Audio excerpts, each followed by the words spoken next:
A Detroit rapper named Skilla Baby was targeted and shot. It actually wasn't in Detroit. All right, so I'll break it down for y'all in a second. But everybody was hitting me up about this yesterday, and it seemed like every time something happened, I'm not even in the country. But a Detroit rapper was targeted yesterday and shot, and this was the result of it. Make sure y'all hit a like for the algorithm, subscribe to the channel, and turn on your notifications. Breaking news tonight out of Redford. A popular Detroit rapper has been shot. Good evening, everybody. I'm Rupert. And I'm Mimi Lang. Multiple sources telling Fox 2 rapper Skilla Baby has been shot. And Fox 2's Jessica Duke joins us live with what we're learning tonight. Good evening, Jess. Hey, good evening, Amy and Roop. We are out along 8 Mile near Beach Daily in Redford. And as you mentioned, we have confirmed that Skilla Baby, also known as Trevon Gardner, a well-known rapper here in Detroit and really across the country, has been shot. Now, behind me, you can see that there is some activity going on. The scene mostly cleared at this point. When we were out here earlier, we came up on the scene here on 8 Mile, and there was a black SUV that was smashed into the side of a building and along 8 Mile. It was pretty unbelievable. Dozens of evidence markers marking shell casings. Now, we understand this is described as sort of a drive-by, possibly targeted shooting. Skilla Baby was in a black SUV earlier this evening when that SUV was shot up. We understand he is currently at a local hospital. He had a graze wound to the back of his head, a graze wound to his back, and he was shot in the hand. Now, we understand he was alert as of about a half hour ago, is expected to be okay. Just a very scary situation out here, and police sources are describing this as a targeted shooting. But in terms of a suspect at this point, we don't have any information yet. It's still very, very early. Again, Trevon Gardner, better known as Skilla Baby, a very well-known rapper here in Detroit and across the country, shot earlier this evening. Multiple sources saying that he had 2 graze wounds, also shot in the head. It all unfolded in 8 Mile earlier this evening, ended with his SUV smashing into the side of a building. Now, Redford Township Police are investigating. They got this scene cleared up very, very quickly, and right now they're working to make some repairs to the building that is behind me. But again, we are happy to report, though, that Skilla Baby is alert. Of course, Redford Police investigating. If you know anything about this shooting that's described as a targeted drive-by shooting, you're asked to call Redford Township Police. For now, reporting live, Jessica Dupack, Fox 2 News. Well, certainly, Jess, you hear about a shooting, you hear about something that may involve being shot in the head, and your immediate concern is that it's going to be pretty bad. I know that there are prayers going out all over social media for Skilla Baby, but you say it sounds like he's going to be okay. Yeah, I talked to somebody very close to him, said that he is alert in the hospital, surrounded by loved ones under high security. Now, this is somebody who's really in the throes of their career right now, hot not only in Detroit, but all over. So definitely somebody who the community is pulling for tonight. But we will, of course, stay on top of this one. Yeah, he I don't personally know him. Like, I've never actually met. Oh, actually, you know what? The only time that I've ever met him, I met him on we was on the same flight together. So it was him. Where were we coming from? It was me, him, my daughter, and me, him, Rita, my daughter, and then me and Sada Baby was sitting right next to each other, and my daughter and Skilla Baby was sitting right next to each other.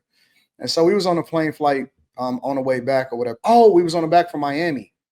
I think it was like New Year's Eve or something like, I don't remember what it was, but I think we was on our way back from Miami or Florida or something like that. I've only kicked it with him, like, you know what I'm saying, on the line in a plane or whatever, so on and so forth. But I don't know him personally. Like, I haven't actually kicked it with him. We never exchanged information or nothing like that. But I will tell you that he is a very, very, very popular, incredibly popular, probably one of the most popular rappers in Metro Detroit.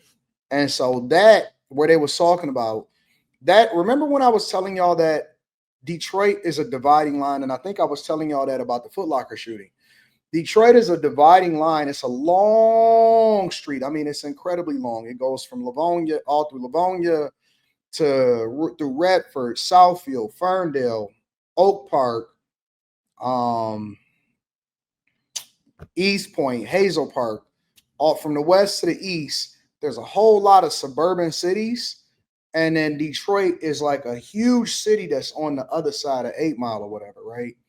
And then it's like the dividing line. So on the opposite side of 8 Mile, on one of the cities was Redford, right? So Redford is a city where apparently he was targeted and some people tried to take him out, but he is okay according to the news. They're saying that his hand was shot, the back of his head was grazed, and then something else was grazed, and so he gonna be all right. But let me just say this.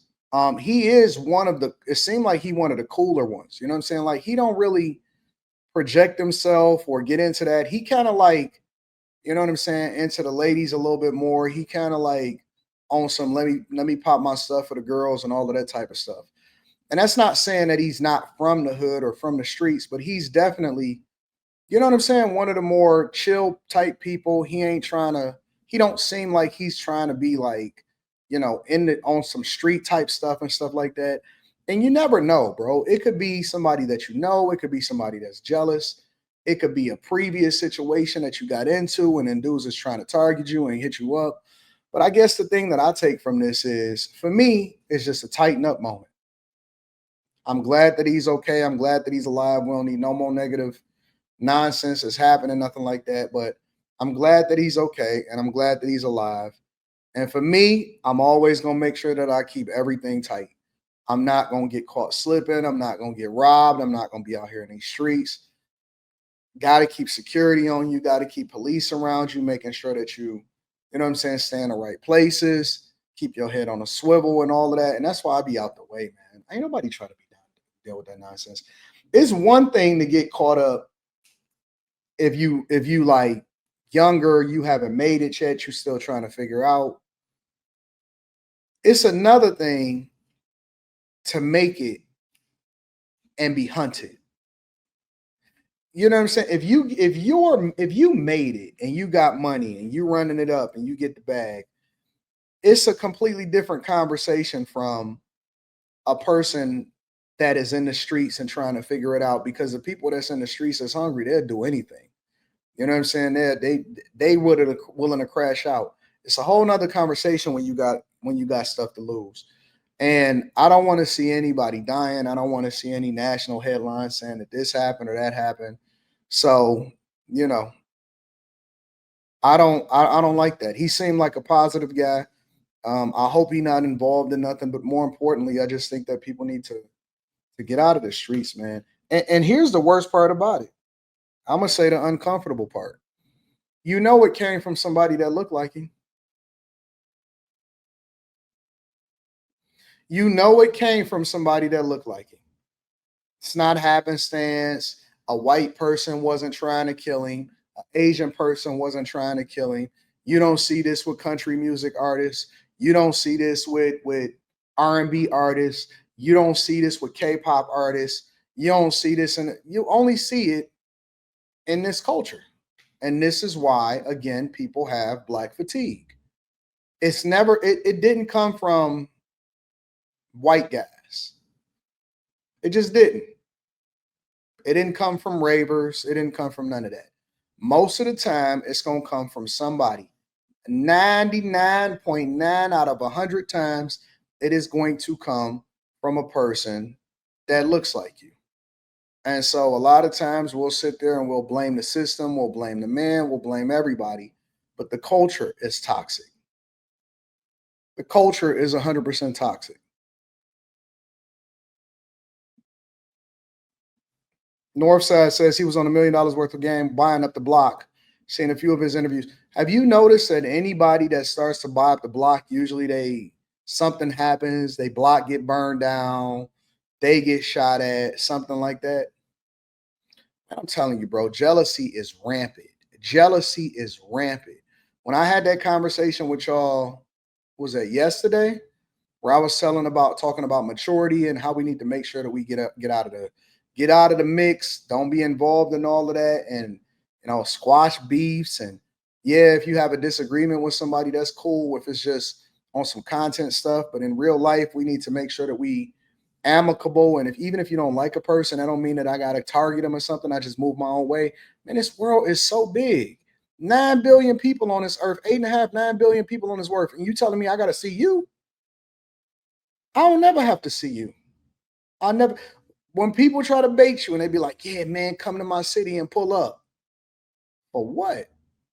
Why would I do that? And I'm living a great life. Life is awesome. Things are going well. Why would I target you, a little dot? If you jump in a plane and you're flying through the air and you look down, you realize that you can't even see people. You can't even, depending on how high you are in the air, depending on if you landing or something like that or taking off, you barely can even see a car. They're like little dots, little teeny dots. The people are smaller than the needle of a pen from that high up. Why would I come to see you? Is it some money over there? Is it something that's productive over there that we can come and kick it about? Somebody said, oh, so you heard somebody last night. No, I didn't actually. I was actually streaming with my friends. The only time, listen, I'm gonna say this and then we're gonna go from there. We're gonna go over to the next thing. The only time that I hear about people that say negative stuff about me is when y'all tell me. I promise to God, honestly, and this is how little I care about certain people. I promise on everything, on God, that if you never sent me another video, and I pray that you don't, because I don't even like to extend my energy. My energy is too great to be extending it to people that's dusty. If you guys never sent me a video ever again about anything that anybody said to me, I promise you I would be okay. I don't know these people in real life. I've never met them. I'm not interested. I'm out the way. If I ever consider you an enemy in real life, you would never know it. You would never, I wouldn't talk about it on the internet. The people that I talk about or I go back and forth with on the internet, it's playful banter, that's content. I don't really take that serious. For people in real life, if me and you ever really had a problem, I would announce it on the internet. I would never tell you. We would never be having this conversation. I would never try to incriminate myself. Why would I do that? It's stupid. So again, if you guys never ever sent me a video, that would be great. Unless it's somebody that I genuinely felt compelled to debate or go back and forth with, that I actually seen as a real rival that could benefit us. He could benefit from me going back and forth with him. I could benefit. But if it's all one way, Jay said this lyric one time. Jay-Z said this lyric one time, and I 100% agree with him.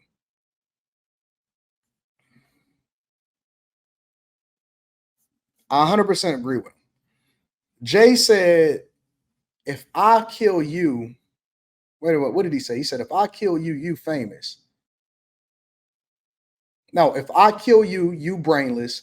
If you kill me, you famous. What's a dude to do when the streets is watching? Gotta keep, like he was talking that talk. I think it was on volume 2. It was on volume 2. If I kill you, you brainless. If you kill me, you famous. What's a dude to do when the streets is watching?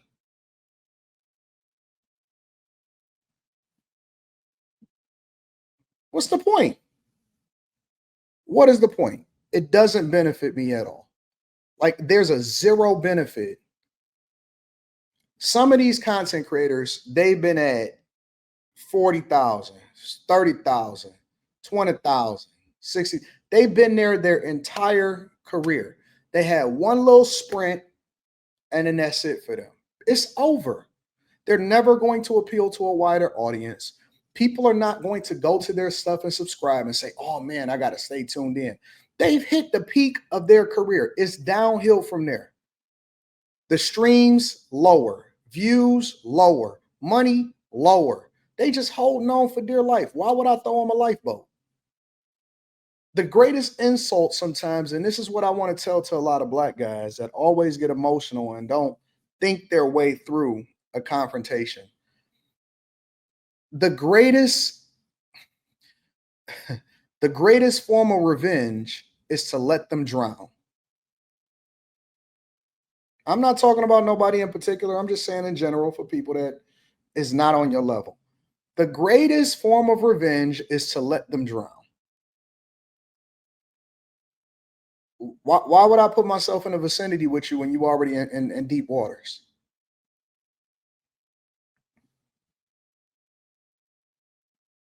You know what I'm saying? Let them figure it out.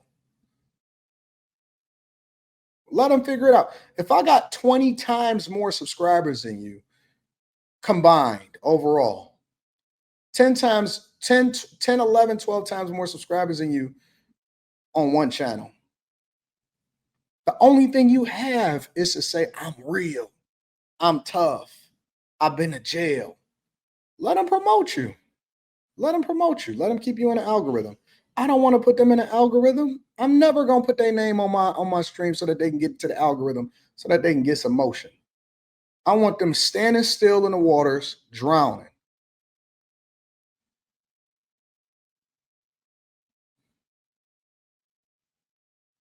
Let them rock. Let them rock. Don't interact. It's the only thing they got. It's the only thing they got. All right? You got to control the outcome. Life is 10% of what happens to you, 90% of how you react to it. My father told me all of that. 10% of what happens, it's like, think about it. I see these guys a lot of times, and when I was really, really, figuring it out and on the way up, I would mention them sometimes. But now it's like a little net. It's like an ant. You go to their live stream, it's 300 people in there, 200 if they good, 200, 230 at the peak of their live stream. Everybody in their live stream got a wrench. They trying anything they can to get motion. I'm not entertaining that.